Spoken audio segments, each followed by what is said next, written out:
Hey, what is it guys? It's JTR here. Now, Samsung has been a roll this year, releasing value-centric smartphones after smartphones on the mid-range category, and today I'm sharing my experience using the Samsung Galaxy A50, a rock-solid mid-ranger which has been out since April this year and has been my daily driver since then.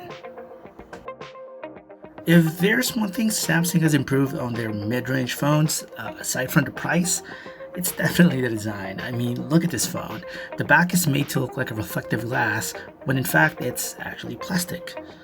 Now, this is probably the first phone I used where I felt like being okay with just using a mid-range device. The A50 feels really solid and well built. I've chopped this multiple times waist height in different places, and you can tell that the phone still looks great. Running the show inside is the new Samsung Exynos 9610 Octa-core processor, manufactured in the 10nm fabric, which would basically mean you get more performance at reduced power consumption. The base variant sold here, at least in my country, has a huge 128 gigs of internal storage, 6 GB of RAM, which is super plenty for multitasking, a triple-core Mali-72 GPU for handling games, and Android 9 with Samsung One UI out of the box. Content consumption is really great in this device, and it's all thanks to that 6.4-inch Super AMOLED display, which makes colors really pop, and it's something that you would probably find from a more expensive flagship phones from Samsung. I didn't have any problems using this outdoors, as the screen gets really bright even directly under sunlight, and really dark at night so it doesn't burn your eyes when you're looking at it. Just a heads up though, navigation will require two hands, as reaching the near edge parts of the screen will require a bit of a stretch, even for a person like me who has long fingers. Now at this point, if you're looking at the device and is probably wondering where the fingerprint scanner is, it's actually underneath the display.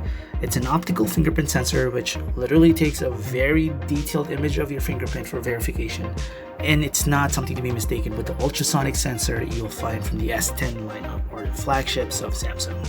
Now on paper, this sensor is supposed to be slower, which it was on the first month of using the phone, but Samsung was able to fix that with a software update. It now unlocks your phone a lot faster and accurately, though it's still not as fast as the classic capacitive fingerprint sensors.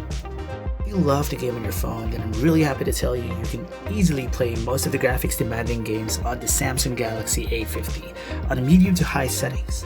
Games like Mobile Legends will run on this device easily with high settings, while you may have to adjust the graphics to medium when playing games like PUBG, NBA, or Honkai Impact.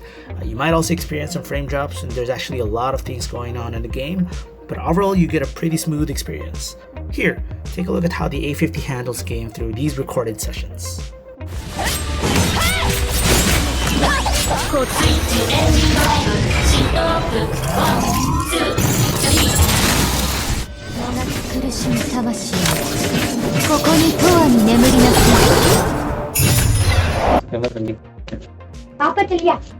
It is also worth noting that the phone gets slightly warm while gaming, just like every other phone, but it's nothing unbearable. Multitasking is a breeze too, and I never really experienced any major slowdowns or hiccups when using the device. It's thanks to that 6 GB of RAM and a very efficient processor. Apps open really quick too. The A50 packs a 4000 mAh battery, which can last an entire day after heavy use and up to 2 days after light usage. I normally get 5 hours of screen on time when I use the phone heavily when traveling to and from work. Oh, and the phone actually supports fast charging, which is always great to find in a mid-range device. Charging would normally take you from 1 to 1.5 hours, depending on the charger that you use. Let's talk about the part that I can't miss. At the back of the phone, you'll find a combination of a 25 megapixel primary camera, an 8 megapixel 120 degree wide angle shooter, and a 5 megapixel depth sensor. And at the front, you'll also find a 25 megapixel selfie camera. If I have to describe the cameras on the A50 with one word, that word is going to be balanced. And I've thought of the same thing about all the previous flagship Samsung phones that I've used before. The A50 produces really good images, especially on scenes with plenty of light, but the wide-angle camera sort of suffers at low-lit environment. Overall, it's really good, but at the same time, there's nothing really groundbreaking about the quality of the image. By default, the primary camera takes 12 megapixels, but you can bump that up to 25 megapixels at the expense of HDR by toggling to the 3x4H option. Slow-mo capture is also supported, but only at 240 frames per second on 720p.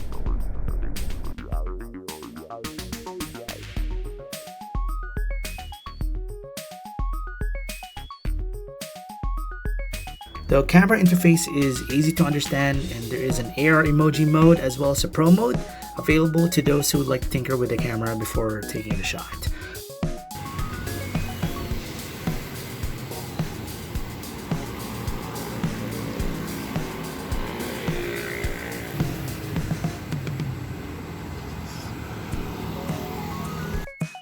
And last but not least, here are the mandatory benchmark scores for your viewing pleasures. Now, priced just below 16,000 pesos or around $300 or even less at some stores, the A50 still has plenty of value to it, although when pitted against competition, there are plenty of phones from companies like Xiaomi, Huawei, or even Nokia that offers phones with the same value or arguably even more. So here's how I'd put it for you. I would recommend the Samsung Galaxy A50 to people who are looking for an AMOLED screen on a phone that won't break the bank. People who are actually looking for a device with a big screen for content consumption and above average gaming experience. Those are looking for a good balanced camera on the phone and a long-lasting battery. And that wraps up my review for the Samsung Galaxy A50. If you like what you're seeing on the channel, please leave a thumbs up and subscribe to it for more content like these. I'll see you guys in the next video. Peace.